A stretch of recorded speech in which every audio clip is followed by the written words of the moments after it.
This river, as a sanctuary, is committed to its inhabitants' needs without season. And as you travel along, all these values are replicated in one company, Elton. Just like the River Gambia, leads in its commitment to values that matter most. Elton, championing the vision for a new generation.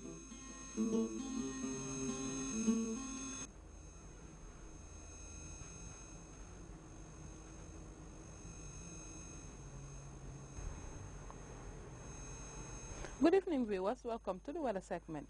We experience a warm and sunny afternoon across the country, and the satellite picture indicates convective activities over Liberia, Nigeria, the central and the eastern part. These convections will cause rain showers and thunderstorms over the affected areas, whilst elsewhere indicates stable conditions. For the forecast tonight, we'll be expecting a relatively cool, dry and stable atmosphere to prevail over the entire country, whilst tomorrow morning we expect these conditions to persist, becoming warm and sunny, particularly in the afternoon. Light to moderate northerly breeze will dominate the flow over the entire country, which will be about 15 to 20 kilometers per hour. Morning temperatures will vary between 19 and 24 degrees Celsius, whilst afternoon temperatures will vary between 32 and 40 degrees Celsius. For the low tide, we're expecting 0.5 meters at 11:03 p.m. and 0.6 meters at 10 a.m. For the high tide, we're expecting 1.6 meters at 4:44 p.m.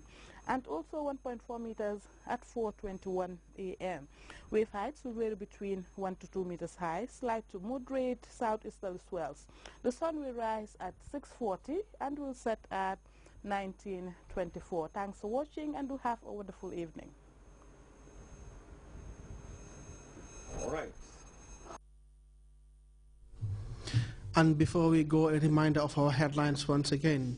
The government of the Gambia has issued a comprehensive response to the UK Foreign and Commonwealth Office Human Rights Report of April 2013. The Secretary General of the Gambia National Trade Union Congress, Ibrahim Agaba-Cham, has acknowledged gains made in bettering the lot of Gambian workers, but called for more efforts in that regard. U.S. authorities have arrested 3 classmates of the Boston Marathon bombing suspect for allegedly attempting to get rid of evidence relating to the investigation about it. And a contagion without boundaries, the death of a 4-year-old rape victim in India has sparked widespread condemnation and outrage. That does it for the news at 10 for the pleasure of your company. Stay tuned and enjoy GRTS. Until then, I am Abubakar Dabo.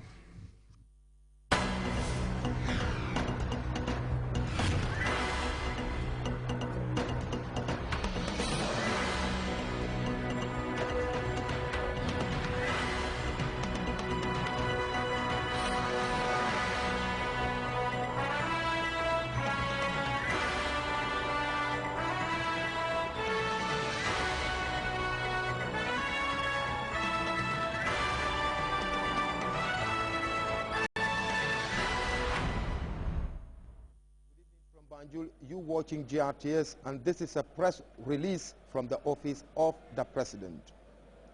In view of the publication on 15 April 2013 of the UK Foreign and Commonwealth Office Report on Human Rights, which included a case study of the Gambia, the government of the Gambia wishes to place on record its divergence with the claims proffered therein by the British government, weighing negatively on measures taken by our government in pursuit of peace, stability and national security in our country.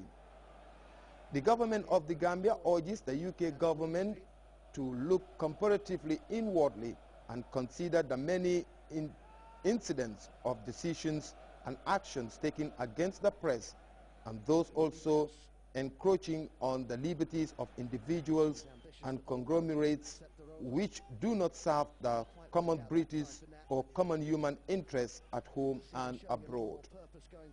The issue raised yet again on media clearly do not take the stand of professionalism and technical prowess of radio and print journalists in the Gambia, which are long strides behind the professional, corporate and technical levels of the industry in the UK.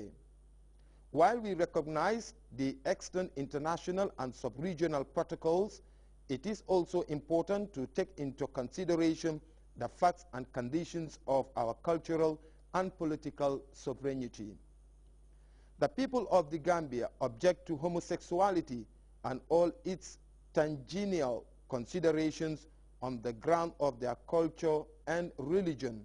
A highly religious and God-fearing society such as ours, 95% of who are Muslims, cannot encourage homosexuality to please any human right. Protecting Gambian society from the scourges of this phenomenon as a way of life has become the chosen duty of Gambians and their government. The United Kingdom government thereby openly condemns the Gambian people, their religions, and their culture in this regard and leaves little room for collaboration as partners in other important areas of development. All the issues highlighted in the FCO report on the death penalty, detentions, censors of newspapers and radio stations, the sanctioning of voice intent on social destabilization are soon remedied by consultation, collaboration, and support to practitioners in the development of self-regulatory organisms and improved standards rather than apparently more desired effects of all-out blackmailing of the government of the Gambia, while the abundant signs of progress and growth in the conditions of people are ignored by the media and some others who are supposed to be partners in our development. The government of the Gambia desists from any direct response to the statement by the British High Commissioner to the Gambia, David J. Morley, issued in the wake of the launch of the FCO report. While the provocative, disruptive, and undiplomatic design of the High Commissioner's attitude is clear, the government of the Gambia would like to reiterate a long-standing philosophy to work harmoniously with those people and countries that love the Gambia and to leave alone those countries and people who will not work for the good of the Gambia. These facts being the case, the government of the Gambia considers it an insult to our sovereignty, dignity, culture, and our religion from an agenda being imposed by foreign interests that will make criminal laws over all law-abiding citizens or turn the Gambia, a Muslim country, into a sinful, abominable, and disobedient country by allowing values that are of the greatest threat to human existence. History is full of evidence of European injustice and destructions of human life, land, flora, and fauna, which has left catastrophic consequences on rapid development and self-realization of our country and people going into the 21st century. The evidence leaves many countries in the European Union, and especially Britain, without the moral authority to dictate standards of rectitude and democracy to any former colony in Africa. It should be abundantly clear by now in the minds of all partners that in every negotiation and in every agreement, the interests of the people of the Gambia and Africans in general will come first. The sovereignty of this country will not be compromised, and its people will not bow to the inimical values of others, even though those were able to make their way by swaying majority and influence into international protocols. Well, this is a press release from the office of the President. We thank you very much for your time.